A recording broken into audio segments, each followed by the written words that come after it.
Hi everyone, Eva Thompson here. Welcome back to our channel, or if you're listening to this on Spotify or on Apple Podcast, then thank you so much for tuning in. Today, I want to talk to you about a study that I came across regarding a person's memory. And this ties into retroactive jealousy because typically what happens is the sufferer will ask their partner questions. They will try to learn more about their partner's past.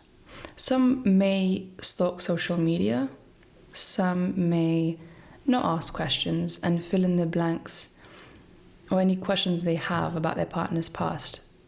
They answer it themselves with the worst case scenario, and they make up these really terrible, scary, unpleasant images in their mind, and then obviously have an intense emotional reaction to them, whether that be anxiety, anger, panic attacks, not being able to sleep, not being able to eat, stress, you name it. So I want to talk about, like I said, a study that I found that shows how memories change over time.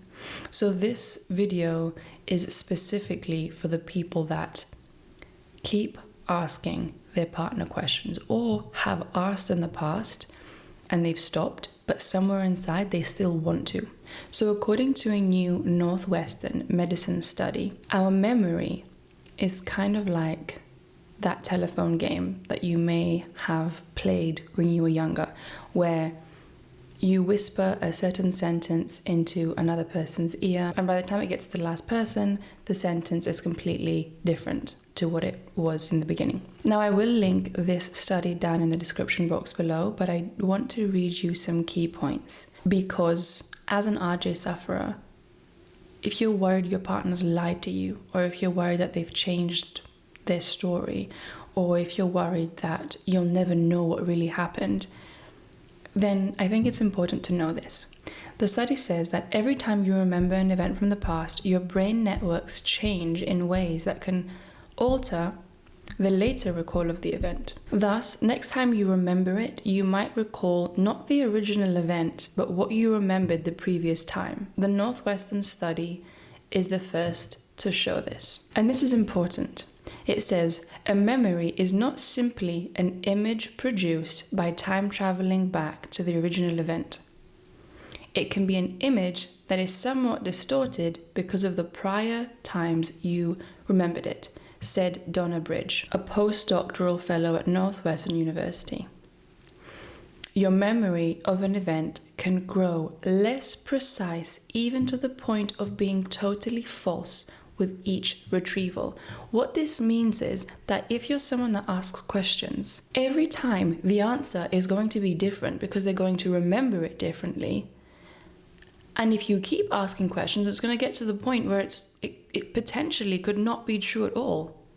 Because like it says here, your memory of an event can grow less precise, even to the point of being totally false with each retrieval. So what you're doing when asking questions is essentially getting less of the reality in regard to what actually happened, instead of getting clarity, which is what you want, or what your mind thinks you need in order to feel better. Donna Bridge goes on to say that the reason for the distortion is the fact that human memories are always adapting.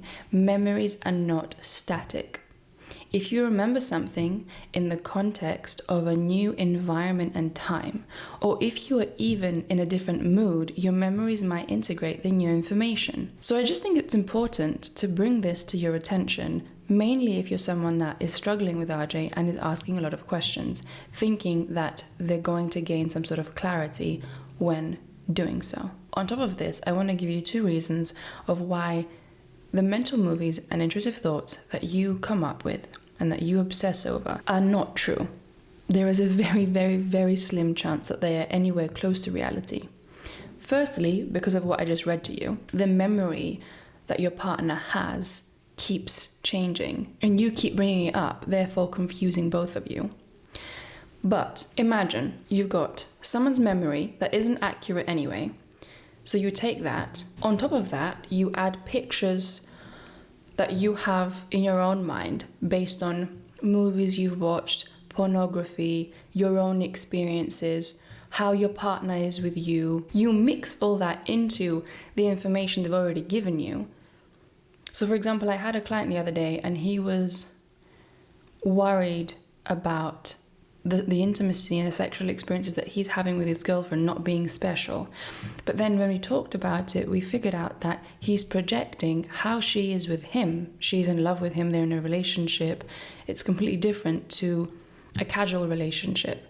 And so if you've only known your partner in a relationship and they've loved you and been attracted to you and wanted to take you seriously, and that's the relationship and the intimacy and the sexual experiences that you have, if you take that person that you know and only have known in that way, and you put that person in a mental movie with somebody else, then obviously that's painful. It's horrible to think about. But is it true? Can it be true? Can you ever know if it's true? It likely really isn't true, because like I said, you've got the memory that they're giving you. So you take that, that's not really accurate. Then you put your mental images of the movies you've watched, like I said, the pornography that you've watched, or how you know them and how they are with you, and you think, oh, how they are with me, that is what they were like with them. And that just causes a horror film in your mind and you feel horrible. Hopefully this will motivate you to stop asking questions. Because what's important is not what happened in the past. Even though your mind is telling you that if you will ask this one more thing, then you'll be okay and it'll go away and you won't worry anymore. What are you actually looking for when you ask questions? That is what's important here. And when I say what are you looking for, I don't mean the exact details of what happened. I mean, are you looking for reassurance that they're not going to treat you a certain way in the future? Are you looking for reassurance that what you have is special? Dig a little bit deeper and ask yourself, why am I wanting to ask these questions? What am I trying to find? What is my mind trying to figure out? Why is it registering as a threat for me in this relationship? So I hope this video helped you. Let me know what you think. Like I said, I'll link the article down below if you want to read it through. But I just think it's really interesting because it just shows that each time you ask a question, instead of getting clarity, you're just confusing your partner and yourself, because then they'll give you a different version or a slightly different version. And then you'll say, see, I knew you were lying, or well, this doesn't add up now. Now I feel insecure. Now I feel afraid. Now I feel anxious. And you ask more questions and they try to remember more and they give you different, and it's just a mess. So like I said, I hope that this will help you not ask questions. And when your mind tries to convince you that that's what you need to do in order to feel better, just remember this. I hope this video helped you and I will see you next time. Take care.